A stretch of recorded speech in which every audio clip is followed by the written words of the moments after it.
It's a bittersweet symphony that's life, trying to make ends meet. You're a slave to money, then you die. It's a fact, I'm a quack.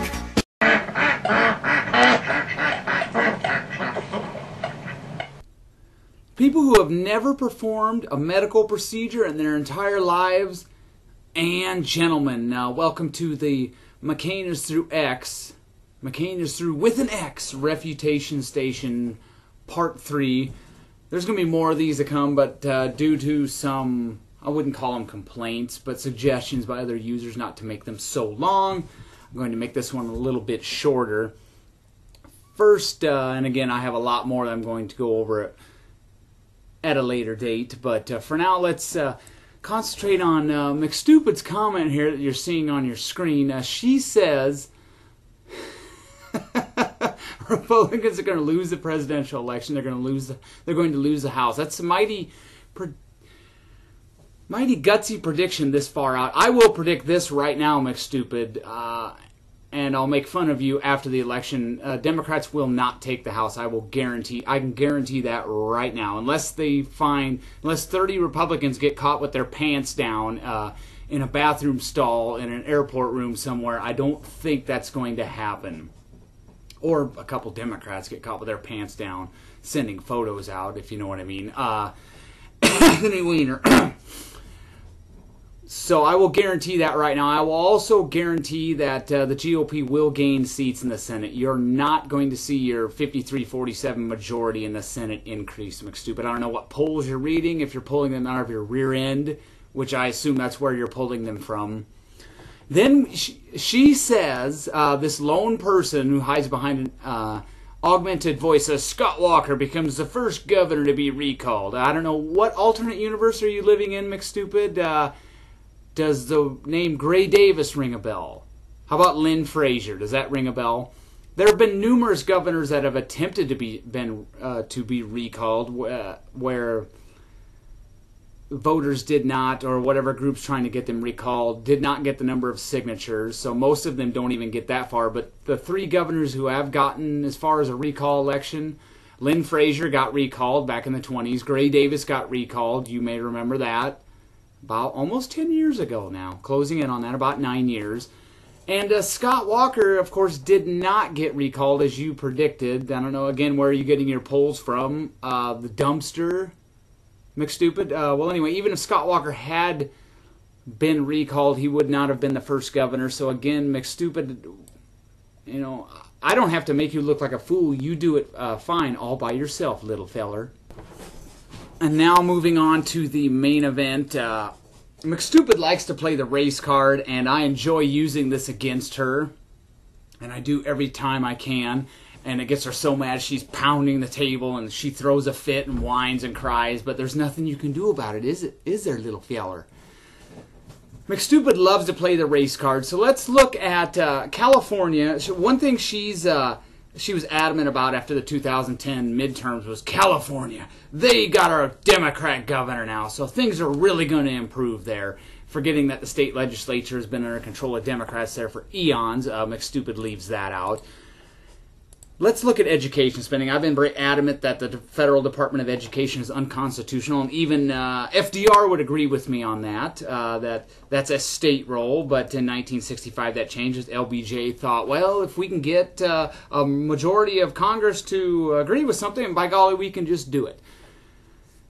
So, and that even goes for the state level. I don't think the public school system is doing a very good job, and this allows bureaucrats to ram an agenda down our throats, and that goes for you Republicans who favor a national curriculum, one you would like. I would caution against that, as I've said before, because when the other side gets in control, and they will eventually, they're going to ram their agenda down your throat. So let's look at California. If you look at inflation-adjusted public school spending per pupil, this is in constant dollars, over a 100% increase, and it dives back down again. But either way, you can see, adjusting for inflation since 1970, California's spending on the state level, and at the federal level, I've documented this in other videos as well many times. The federal government's shoveling more money into this, more than ever. And at the state level, California's spending gobs of money per pupil for education. You look at SAT scores, reading and math, basically flat. In fact, actually since the 70s, slight decline. So has that spending been effective? No. Even with all that spending, over 40%, well over 40% of blacks drop out of high school in California. They're not making it. So what's going to become of those people if you've got about 44%, and then for the graduation rates for the class of 2008, the figures vary widely, but the way it's going to report, the way it's being reported will go towards, it'll probably bring those scores down as California inflates at 80%, and then the U.S. Department of Education says 71%. Independent reporting targets it at 73%. So we got a big problem there. If you look at four-year college graduation rates, not very good either. And this, keep in mind, this is within 6 years. They have 6 years to complete a four-year degree, and half of blacks aren't doing that. California is doing better than the nation, but that's not saying much considering the nation's only at 55%, yet still over a third of California students don't complete a four-year degree in 6 years. Do you think that's maybe why they have some student loan issues if they're not getting it done? As far as literacy goes for 8th graders, the national average is 32% of 8th graders are proficient or advanced in reading. In California, it's only 24%, and for blacks, it's only 11%. So is all that spending doing blacks any good in California, that public school system? I don't think so. So you have quite a big hole to dig yourself out of there, McStupid. Apparently, the public school system is racist. It's hurting all ethnic groups, but blacks, especially in California. So what's going to become of those people? Maybe we should throw a couple $100 trillion more at it. Maybe if we just jack up spending, a slight exaggeration there, but jack up spending another 25% beyond what we're already spending, maybe then we'll get some results. But the facts don't lie, so what are we going to do? Continue to shovel money down a hole? Well, that's probably your priority. That's probably what you'll go for, but again, you're an idiot. And I think McStupid is a good example for one thing, the failures of our public school system at the high school level and post-high school. Nationwide, during the 5-year period ending in 2011-2012, inflation-adjusted published tuition and required fees for in-state students at four-year public colleges increased by an average of 28%. So despite all that student aid, tuition continues to eat up those increases. And of course, that aid is paid for by who? The taxpayers. And that goes at the heart of your paradigm, McStupid. You think other people are required to funds to money they did not earn. They didn't earn it and you didn't either, but you think you're entitled to it. In California, however, the numbers are even more stark. Across the UC system, tuition/fees increased 32% in 2009 alone. And Cal State raised tuition twice in 2011. First 12%, then another 9%. So they're eating up all these student aid increases. Something has to give, and you can see I'm going to post all the figures. I'm not going to go over them in detail. That you can read trends in undergraduate tuition and fees in the California State University system. You can look at all that. The average in-state tuition and fees in 2011 dollars. You can see how the UC average was much higher than the Cal State average. Undergraduate tuition and fees as a percentage of median household income. Now, some of you, I realize that median household income crashed. It's still crashing now. If you guys say, well, it's way down right now still. Well, that means Obama's stimulus didn't work, so you'll paint yourself into a corner on that one. But just to refute your nonsense, even before the housing crash, the percentage of tuition and fees as it eats up a percentage of median household income, that still was increasing at a massive clip even before the housing crash. So you can't use that example.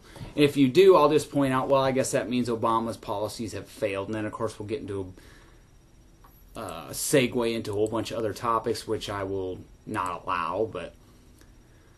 And then you've got figures concerning instructional versus administrative spending. In the University of California system, you can see how many colleges had massive increases in administration.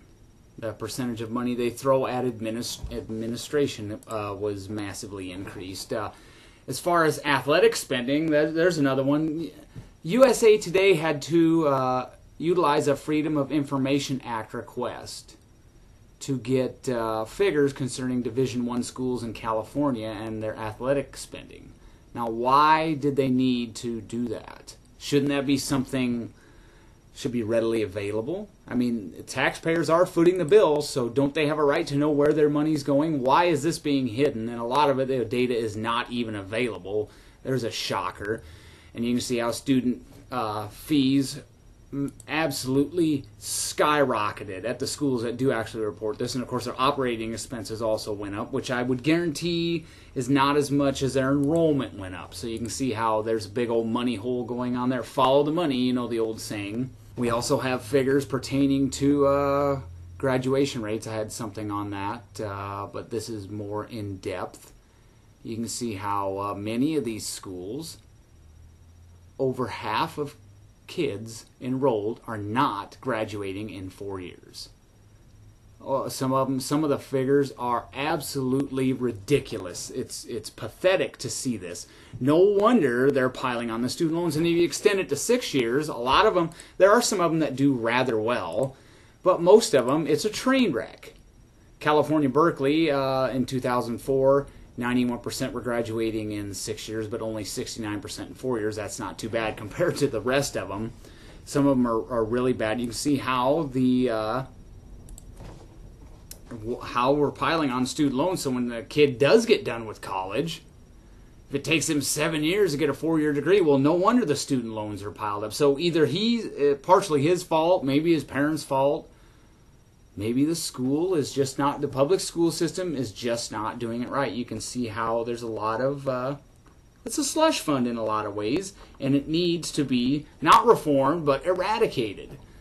And one of the main reasons is, I hate to beat a dead horse, I've said it many times, is people have a right to send their children to a school that they approve of, that teaches them the values they want their kids to be instilled with. And I'm not going to tell you, if you want to send your kid to a school that teaches evolution and homosexuality and global warming, you have the right to do so.